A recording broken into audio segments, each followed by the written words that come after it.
What is up? How are you now? Hope you having a good one. So, Blizzard seems to have gotten themselves in a little bit of trouble again, at least controversy-wise, and I think that once I get through the news article of what's going on at Blizzard, I can tie it into another game that has a lot of promise, but it's having a lot of trouble for the exact same reason, just in a different way. Blizzard is allegedly creating crisis maps due to losing many developers. What the article gets to and what the kind of heart of the argument is that senior developers within the Blizzard team that organize certain functions and how the game's being built and developed over time are upset that they keep hemorrhaging talent. Developers do not want to work in the environment where their thoughts and ideas aren't able to transfer into the game because marketing, the company, the direction, whatever, they're just being shut out. They're not allowed to actually develop or control the platform or try to move the game in the way the developers think it could go. And the company's like, no, this is our product. This is what people want. We need to push it out the door. And this is what we're expecting. So it seems like the company and people not directly involved within the development of the game have more sway and focus on different ideas, and they're not willing to get any diversity of thought into the project to keep it going forward, which leaves a skill gap where they still have timetables to meet and the company's still trying to push out on their timelines with severely shortened staffed. The game I think this echoes and resonates with is Dark and Darker. The reason I think it echoes and resonates with Dark and Darker is because the company never listened to their ideas or allowed the development team to shift focus or develop a game in any other direction than what the company wanted in a very narrow mindset. And they were met with a lot of pushback and demands. Because of that, developers got sick of it.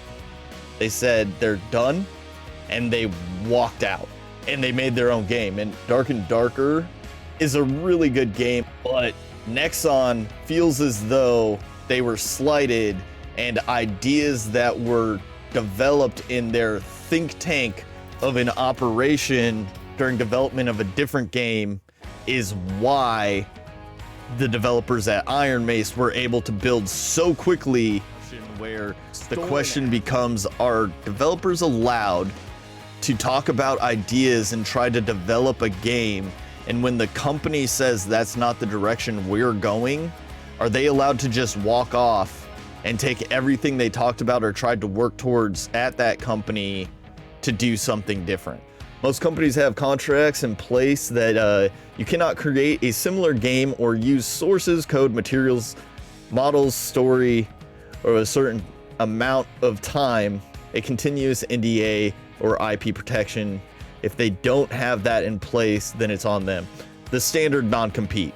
Granted, companies should have a certain level of protection in this world where their IP is safe and they have a certain level of protection from people getting a team together while working inside that company to break off and be direct competitors. How restrictive that is a question that I think is kind of open, because how broad of a genre do you paint in those like non-competes? So like if I work on Battlefield, can I not leave that company and create a development team for a game that's more in the style of Deep Rock Galactic? So like they're both kind of first-person shooters. Like, how broad is the genre?